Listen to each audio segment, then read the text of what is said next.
प्रमद बर'आ एक्स एनडिबिफोरनो 1 लाख होगोन होननानै थगायदों बिसोर बुंनाया गासिबो नंखायजोब। माखासे इउटिउबारफ्रा माखासेखौ जों थोंजोङै मुं खारिनानै बुंनो हायो खिन्थु जों खारिनो गोसो गैया। दिनैनि गुबै टपिकआनो जाहैबाय जोंहा 10 बोसोरनिबो बारा जोबथेसालियाव जोबजानाय एक्स एनडिबि गान्दा बर'आ दिनै प्रमद बर' सारनि हेंथायै इउपिपिएलनि हेंथायै मा फोरमायदोंमोन। जे प्रमद बर' सारा थांनाय गाव सरकार थानाय समाव बा इउपिपिएल सरकार थानाय समाव प्रमद बर' सारजों लोगोसे इउपिपिएलनि माखासे दैदेनगिरिफ्रा बुंदोंमोन एक्स एनडिबिफोरनो 1 लाख रां होदोंमोन बा फैसा होदोंमोन होननायनि सायावनो दिनै गान्दा बर'आ जोंनो फोरमायनानै होदोंमोन बै समावहाय 1 लाख रां होनायखौ जोङो थाइसेबो मोनाखै आरो बिटिआर सरकारनिफ्राय जेबो मोनसेबो अनसुंथाइ मोनाखै होननानै गान्दा बर'आ जोंनो फोरमायदों। बेजोंनो लोगोसे जोंहा जे बिटिआर सरकाराव थानाय समावहाय इएम रन्जित बसुमतारी बा फेरेंगा बसुमतारी बिथाङा दिनै जोंनि बर' रायजो राजाफोरनि गेजेराव माखासे इउटुबारफोरजों लोगोसे माखासे रायजो राजाफोरखौ मा बुंदोंमोन, हाग्रामा महिलारी सारखौहाय मा बुंदोंमोन, बिनि सायाव दिनैनि गुबै टपिकआ। अब्ला रायजोफोर नोंथांमोना बेफोर गासै भिडिअ क्लिपखौ नायलांदो, अब्ला आङो स्क्रिनाव होबाय। जोङो हानायमानि नाजागासिनो दङ खिन्थु दुखुनांथाव बाथ्राया जादों माखासे इउटिउबारफ्रा माखासेखौ जों थोंजोङै मुं खारिनानै बुंनो हायो खिन्थु जों खारिनो गोसो गैया। माने जानला मोनला नङैनि हारिनि थैजों सोमोन्दो गैयै माखासे इउटिउबारफोर दङ गावनि बेक्तिगत सार्थखौ जाफुंहोग्रा। बिसोरो जाहाथा मेसेज होलाबायनानै मानसिनि गेजेरावहाय बिशृंखला सृष्टि खालामनो नागिरबाय दङ। आं बिथांमोनखौ सांग्रां जानो होदों।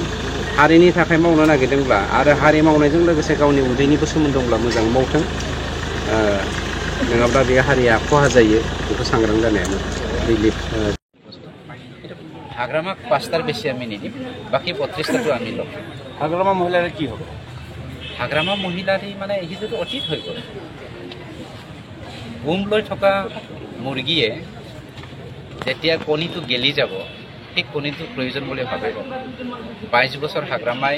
নেতৃত্ব বহন কৰিলে বিপিএফ দলৰ। 22 বছৰত জনসাধাৰণে নৰকৰ যন্ত্ৰণাত ভুগিবলগা হয় আৰু গেলি থকা ডিম্বক লৈ পেলাই ইয়াৰ পৰা ভৱিষ্যত কিবা এটা পৰিকল্পনা কৰিব পাৰি বুলি মই নাভাবোঁ। আৰু বাওখুংগ্ৰীত আমাৰ বিকল্প হিচাপে ইউপিপিএল দলকে জনসাধাৰণে গ্ৰহণ কৰিছে আৰু আমাৰ দনেশ্বৰ বয়াৰী ডাঙৰীয়া ফেক্টৰে নহয়, এই বুঢ়া বয়সত আৰু মানে কিন্তু এটা ভেটি থকা মানুহ দুবাৰকে জিকিছে। কি দুবাৰকে জিকিছে? এখেতে 22 বছৰ জিকিছে, কিয় আপুনি দুবাৰ বুলি কৈছে? 4বাৰ 22 বছৰ হ'ল। Thank you. আজি প্ৰমোদে 5 বছৰ চৰকাৰ চলাইছে, আমি না বন্দুক ধৰিছে না ডিভাইড আসাম 50-50 কৈছে। আমি যেতিয়া চৰকাৰ আহিব প্ৰমোদ বড়ো 1 মাহ 2 মাহ পিছতে ন বটলে ন ৰেষ্ট ডিভাইড আসাম 50-50 আৰু গুলি ফুটাৱা মানুহটো ইহঁতৰ দলৰ লগতে আছে, আমাৰ লগত নাই। आरो प्रमद बर'आ एक्स एनडिबिफोरनो 1 लाख होगोन होननानै थगायदों बिसोर बुंनाया गासिबो नंखायजोब। लोगोफोर बिसोरो माने जोंखौ बिराद खास्रि बिस्रि थगायबाय,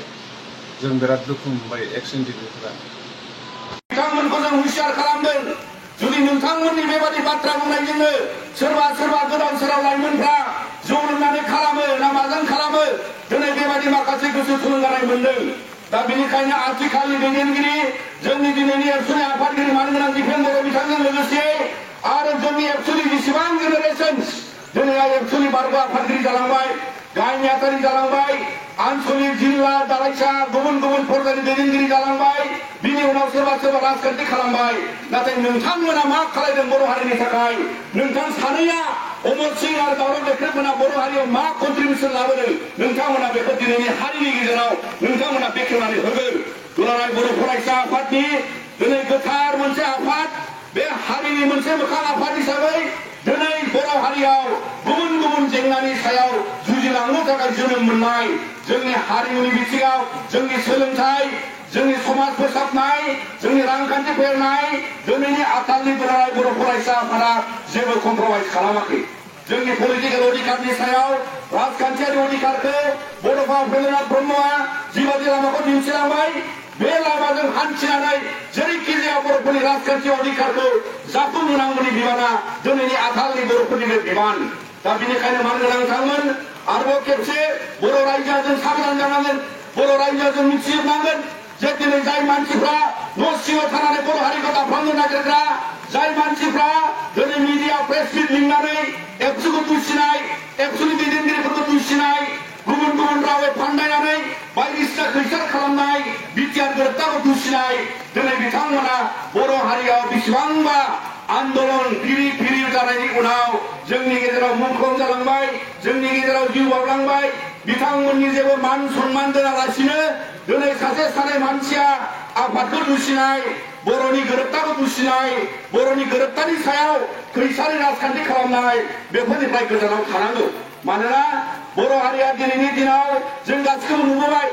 बिथां सानैमोना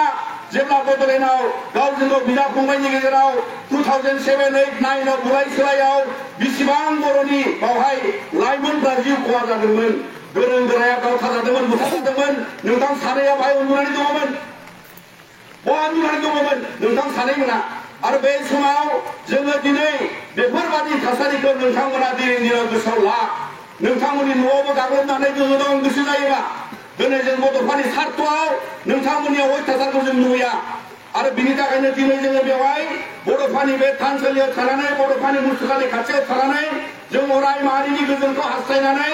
जोंनि माहारिनि गेजेराव नोंथांमोन बादि आरो जोनोम दामोनथों नोंथांमोन बादि बेवहाय बर' हारिनि खैसारि खालामग्रा माखासे रुम सिङाव थानानै जाथि दानो नागिरग्रा नोंथांमोन बादि दैदेनगिरि जोनोम दाजाथों दिनै बड'फा उपेन्द्र ब्रह्मआ बर' माहारियाव जोंखौ फोरोंलांदों आरो दुलाराय बर' फरायसा आफादनि जाय संबिधान बादियै दिनै जोंनि बर' माहारियाव जोङो गासै सेन्ट्रेल डिस्ट्रिक्ट जिल्ला जोंनि गासै आनसलिक कमिटिस जों बयबो संबिधानिक मर्यादायाव थानानै खामानि मावदों राजखान्थि अधिकारखौ हासिल खालामनो थाखाय जोंनो पलिटिकेल सापर्ट नांगौनि थाखाय जोङो समान सम पलिटिकेल लिडारनि गोनांथिखौ बुजिनानै दिनैनि दिनाव गुबुन गुबुन समाव इलेक्सनाव सापर्ट खालामनानै फैनायखौ बर' हारिनि जारिमिनाव बयबो मिथिगौ बेयो दिनैनि जोंनि दिपेन बर' आदानि बाथ्रा नङा दिनै जोंनि बाथ्रा नङा बे बर' माहारिनि जारिमिनाव फोरमान मोननाय आरो जाय बड'फा उपेन्द्र ब्रह्म बिथाङा रुंसारि जानायनि उनाव गुबुन गुबुन पलिटिकेल स्टेप लानाय जादोंमोन बैफ्राव बर' हारिनि गेजेराव खिन्थु दुलाराय बर' फरायसा आफादा माहारिनि गेजेराव मोनसे बिदिन्थि हिसाबै गायसनबोदों जाय समाव ओरैबायदिबो जाबोबाय जे एमएलए इलेक्शनाबो आनकन्टेस्ट मानि थाखाय आनकन्टेस्ट जाबोदों बे समावलाय मानोना बर' माहारिनि गेजेराव सोमावसारनाय दुलाराय बर' फरायसा आफादनि जि मोनसे गोहोम आरो बैफोरबादि मोनसे थासारिया दिनै जारिमिनाव रोखा रोखा दङ आरो बेनिखायनो मान गोनां नोंथांमोन दिनै बड'फानि मुर्ति मुखानायजों लोगोसे बिथांमोना बर' माहारिनि मोखां मुख्लादों आरो जाय सानै बिथांमोना प्रेस मिडियाआव ओंखारनानै बायदिसिना दुसिनाय सोरखारनाय खोथा बुङो बिथांमोनाबो दुलाराय बर' फरायसा आफादखौ दुसिनायावनो बड'फा उपेन्द्र ब्रह्मखौबो दुसिनाय जाबाय मानोना बे गोथार आफादनि आफादगिरि जालांनाय बर' हारिनि बिफायाबो बे आफादावनो दङ आरो बे आफादानो दिनै गावनि जोंनि गाहाय मावख'खौ बड'फा हाउसखौ जोङो बिथांनि मुङै दोननाय जादों आरो जाय जेराव जोंनि एक्सुवेलि मावख' आरो अफिसफोर दङ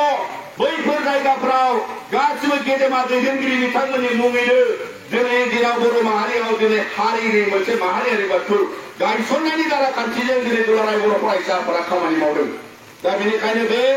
मुसलपुरनि गोजोनपुरि पार्कनिफ्राय जोङो दुलाराय बर' फरायसा आफादा दिनै बड'लेण्डआव मोनसे गोदान थासारि सोमजिदों बे बड'लेण्डआव गोदान सरकार जाय सरकारा इलेक्सनाव देरहानानै सरकार दादों अब्ला मानाव गेदेर रायजो राजा आरो लोगो नोंथांमोना थार नुखाबाय खोनाखाबाय नङा होनब्ला गान्दा बर'आ मा बुंखो फेरेंगा बसुमतारिया मा बुंखो बेजोंनो लोगोसे गोबां दैदेनगिरिफोरनि भिडिअ क्लिपखौ नोंथांमोना नुलांनो मोनबाय दा बिनि बेलायाव नोंथांमोना मा बुजिनो मोनखो नोंथांमोना बेखौ कमेन्टनि गेजेरजों फोरमायहरबानो जाबाय जे नोंथांमोननि कमेन्टआनो जोंनि रायजो राजाफोरनि थाखाय बेसेबांबा गोग्गाथाव आरो नोंथांमोननि कमेन्टआनो गोनांथार होननानै आं सानो अब्ला रायजोफोर दिनैनि भिडिअखौ आङो बेखिनियावनो फोजोबबाय भिडिअखौ मोजां मोनदोंब्ला लाइक लोगोसे चेनेलखौ मोजां मोनदोंब्ला साबस्क्राइब